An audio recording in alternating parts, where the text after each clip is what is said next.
డాలర్తో పోలిస్తే rupee value రోజు రోజుకు పతనమవుతోంది. ఇప్పుడు 88 రూపీస్ పర్ డాలర్ దాటిపోయింది. లేటెస్ట్గా కూడా 88, నేను ఈ వీడియో రికార్డ్ చేసే సమయంలో కూడా మోర్ దెన్ 88 రూపీస్ ఉంది. సెప్టెంబర్ 11th రోజైతే 88.44 రూపీస్ కూడా పడిపోయింది. ఇదే ట్రెండ్ కొనసాగితే ఎక్స్పర్ట్ చెప్పేది 100 రూపీస్ పర్ డాలర్ కూడా ఎంతో దూరం లేదు అని అంటున్నారు. సో ఇలా డాలర్తో పోలిస్తే రూపీ వాల్యూ పడిపోవడం ఇప్పుడేం కొత్త కాదు.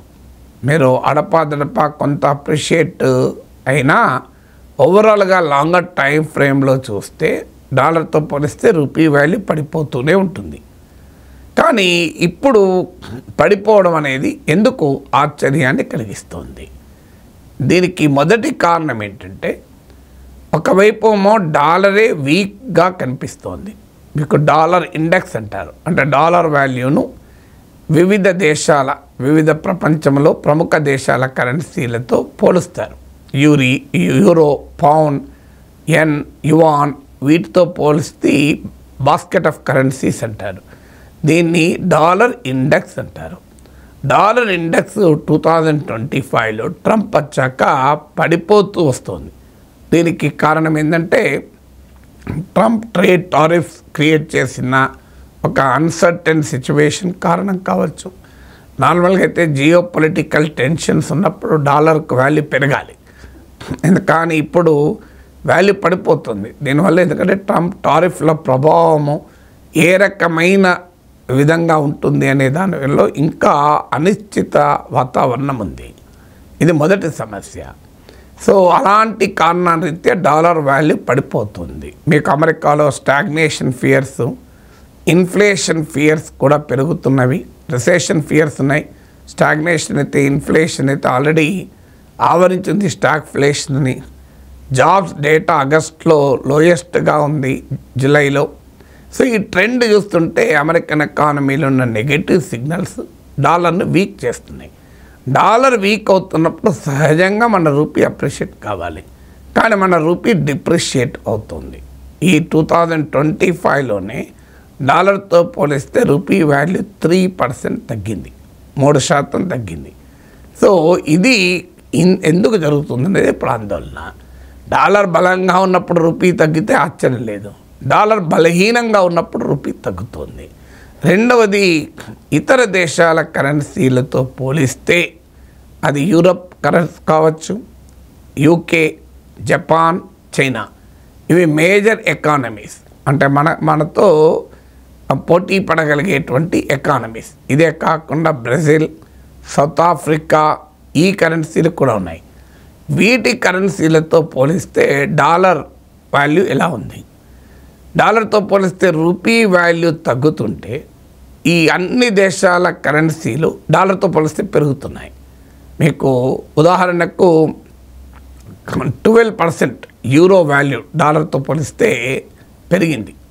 12% యూరో వాల్యూ పెరిగింది. అలాగే మీకు పౌండ్ స్టెర్లింగ్ వాల్యూ 8% పెరిగింది. డాలర్తో పోలిస్తే 8% ఇంక్రీజ్ అయింది. ఇక మీకు అలాగే Japanese N value, Japan currency value 6% పెరిగింది. ఇక బ్రెజిలియన్ కరెన్సీ వాల్యూ అయితే 16% పెరిగింది, 16% ఇంప్రూవ్ అయింది. అలాగే సౌత్ ఆఫ్రికా కరెన్సీ వాల్యూ 7% పెరిగింది. ఇక చైనాస్ కరెన్సీ కూడా, యువాన్ కూడా డాలర్తో పోలిస్తే 2.5% పెరిగింది. మీకు టారిఫ్ల వల్లనే ఇండియా రూపీ డిక్లైన్ అవుతుంది అనుకుంటే, ఇండియా పైన 50% టారిఫ్ ఉంది, బ్రెజిల్పై కూడా 50% టారిఫ్ ఉంది. కానీ బ్రెజిల్ కరెన్సీ ఏమో 16% అప్రిషియేట్ అయింది, రూపీ ఏమో 3% డిక్లైన్ అయింది.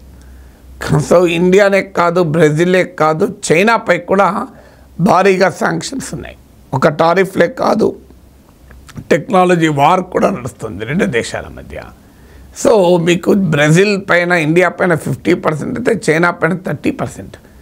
చైనీస్ ఎకానమీలో కూడా మీకు రియల్ ఎస్టేట్ సెక్టార్ ఆందోళనకరంగా ఉంది. చైనీస్ ఎకానమీ స్లో డౌన్ అవుతోంది. ఇలాంటి పరిస్థితుల్లో కూడా చైనా కరెన్సీ 2.5% అప్రిషియేట్ అయింది, కానీ ఒక్క ఇండియన్ కరెన్సీ మాత్రం తగ్గుతుంది. ఎస్, టారిఫ్లు, ట్రంప్ విధించే టారిఫ్లు కొంత ప్రభావం చూపక మానవు. ఎందుకంటే India enjoys trade surplus with America వైపుగా డెఫిసిట్ ఉంది. సో మనం సర్ప్లస్లో ఉన్నాం $40 బిలియన్. అందువల్ల ఎక్స్పోర్ట్స్ దెబ్బతింటాయన్న ఆందోళన ఉంది. కానీ ఓవరాల్గా India is not an export driven economy. మన జీడిపిలో ఎక్స్పోర్ట్స్ అంత మేజర్ రోల్ కాదు. అలాంటప్పుడు ఈ ప్రాబ్లం మనకే లేదు కదా. ఇప్పుడు ట్రంప్ ఏ దేశాన్ని వదిలేడు కనుక టారిఫ్ల విషయంలో, అందులో మనతో సమానంగా వేసిన బ్రెజిల్లో కరెన్సీ అప్రిషియేట్ అయింది, చైనాలో కరెన్సీ అప్రిషియేట్ అయింది, ఇండియన్ కరెన్సీ మాత్రం తగ్గుతుంది.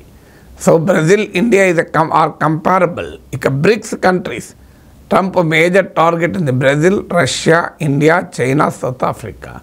మీకు ఇందులో ఉదాహరణకు చెప్పాను, రూబుల్ అనేది 2025లో బెస్ట్ పర్ఫార్మింగ్ కరెన్సీ.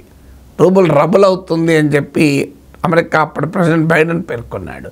ఇప్పుడు Brazil, India, China, South Africa ఈ 4 దేశాలు చూస్తే బ్రెజిల్ డాలర్తో పోలిస్తే 16% అప్రిషియేట్, ఇండియా 3% తగ్గింది, చైనా 2.5% పెరిగింది, సౌత్ ఆఫ్రికా 7% పెరిగింది. అందువల్ల ఓన్లీ టారిఫ్ల ప్రభావమేనా ఇది ఇండియన్ ఎకానమీలో ఉండే బలహీనతల్ని తెలియజేస్తుందా అనే ప్రశ్న ఉత్పన్నం కాక తప్పదు.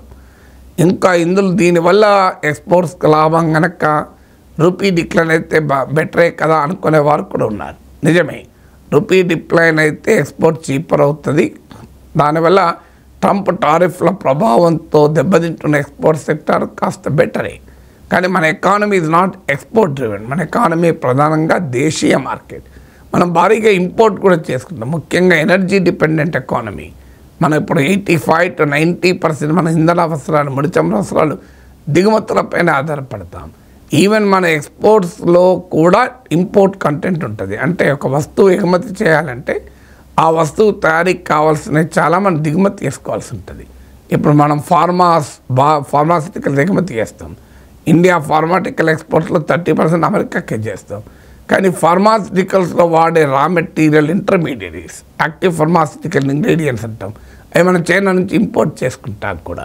అందువల్ల ఈ రూపీ వాల్యూ అనేది ఇస్ ఎ సీరియస్ ఇంప్లికేషన్స్ దేశ ఎకానమీకి తేనున్నాయి.